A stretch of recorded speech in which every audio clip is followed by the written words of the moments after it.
Hey everyone! Today is National Banana Bread Day. Didn't even know it existed. I happened to be looking at my calendar and I was like, National Banana Bread Day. And I was going to make banana bread that day. It was like Tuesday when I saw that on the calendar for my week, my planner. And I was like, oh man, I'm gonna make banana bread, but those bananas can wait a couple days. So I'm gonna make that video for you guys. That's what I thought to myself, and that's what we're doing today. This is my go-to banana bread recipe. I've been making this for years. Actually, I could even say decades, because I have had this cookbook that I'm using this from for decades, since before I even had kids. So that's been a very long time, but it's my favorite recipe book that I've ever owned, other than my canning books, and I love it so much. And so I'm going to share that with you today, how I make it. I do add in a few things because you guys, if you watch me, you know that I do things my way. But if you haven't already subscribed, please think about that. If this video gives you something that you enjoyed, it was worth your time, then after you've watched the entire video, or don't, I mean, you can subscribe now, I don't care. But either way, if you can subscribe for me, that is awesome. It benefits the channel immensely. It gets it into the algorithm more so that more people can see these videos. And if you like this type of content, then it makes sense for you to just go ahead and subscribe, hit that bell, and hit all for the notifications. But let's get into this banana bread. Okay, so this is the cookbook that I use. I've had this, like I said, forever. And I even know what page this recipe is on by heart because I make it quite often. I don't even really need the recipe, but for good measure, we're gonna go follow it today.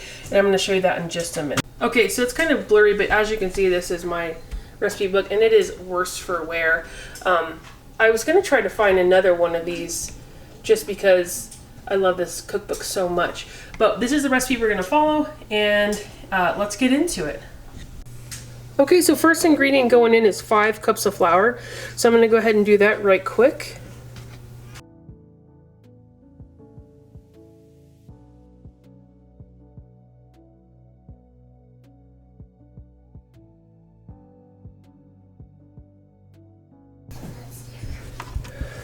Okay, next up we're going to add some baking powder, and I'm doing a double batch, so we're going to do 4 teaspoons of baking powder.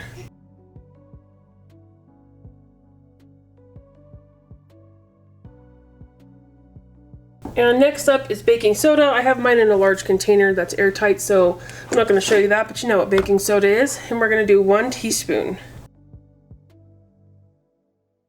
Next up is some salt, and we are going to use 1.5 teaspoons. And I'm going to add in spices here that are not listed here, so just bear with me on these.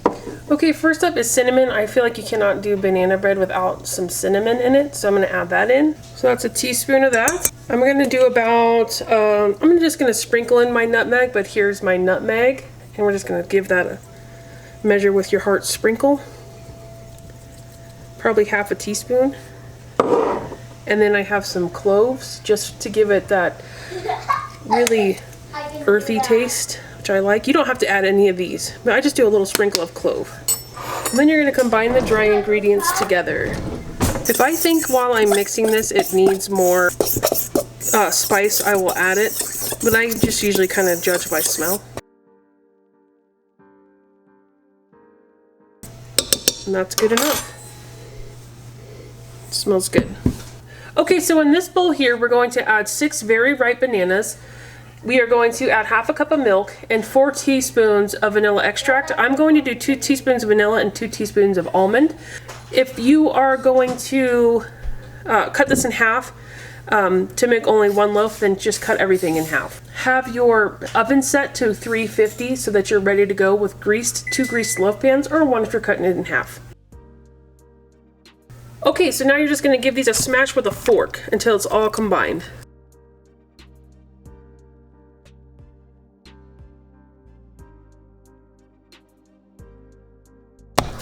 Alright, I had to bust out the big guns here. I'm using this instead of a fork, but a fork will work too, it just takes a little bit more time.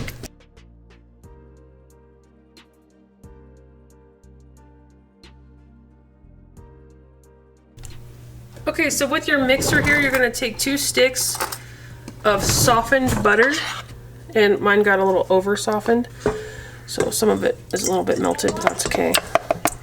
And we're gonna combine this with 2 cups of sugar. So let me get this in there.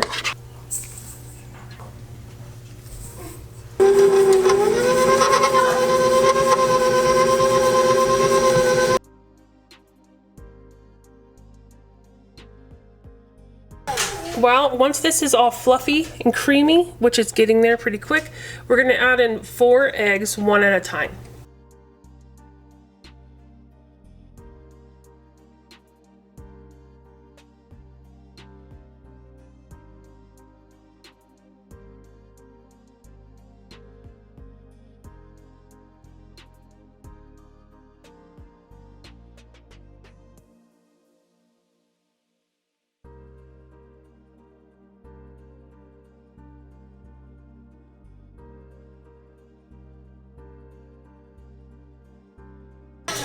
Stop a little bit along the way and just scrape down the sides so you get all that stuff on the bottom incorporated with the butter, sugar, and eggs.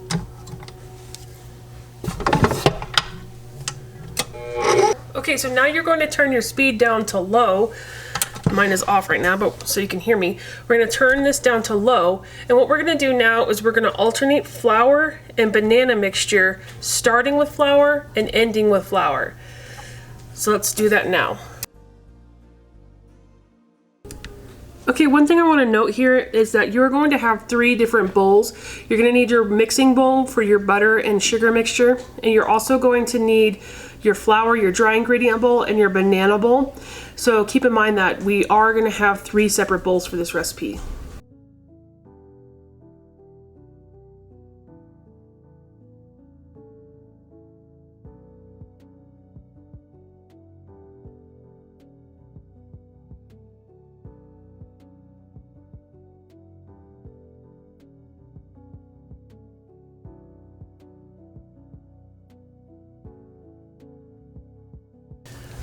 And now once it's pretty incorporated, we're going to go ahead and pull down from the sides just to make sure.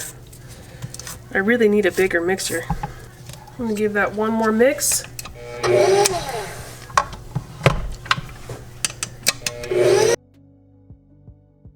And now we're going to get it in our loaf pans. Okay, so I have my 2 fully greased loaves here, and my oven is set to 350. So I'm going to go ahead and get this batter poured in, half and half, but I am going to do a quarter mixture and then add a little cinnamon sugar in between the layers.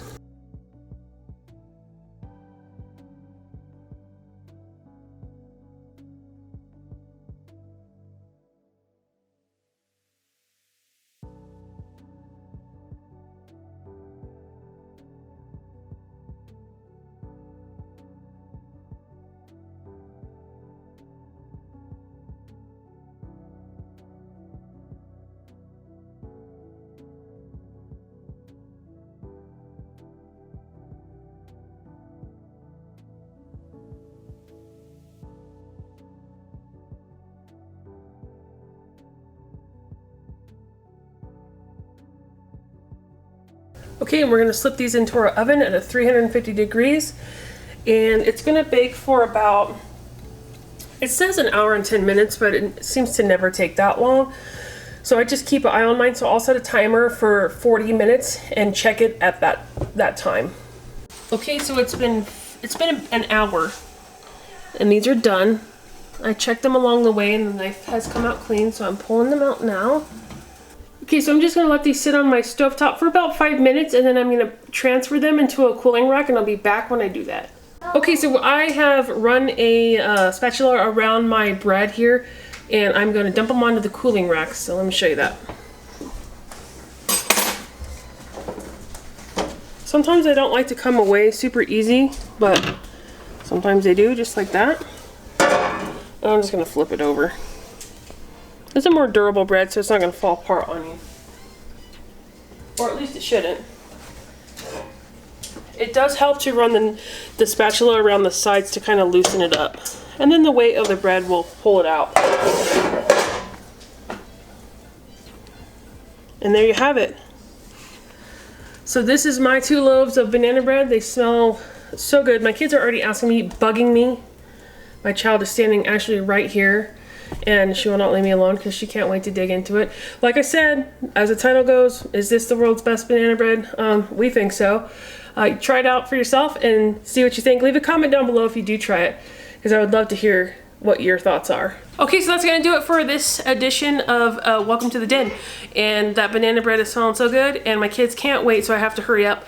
But it is best to wait till the next day if you want it to be like really like soft and moist. But warm banana bread with a little butter on it, I don't know that there's anything better than that. So if you found value in this video, hit that subscribe button and hit the notification button and select all so you know when my next video comes out and all the videos after that.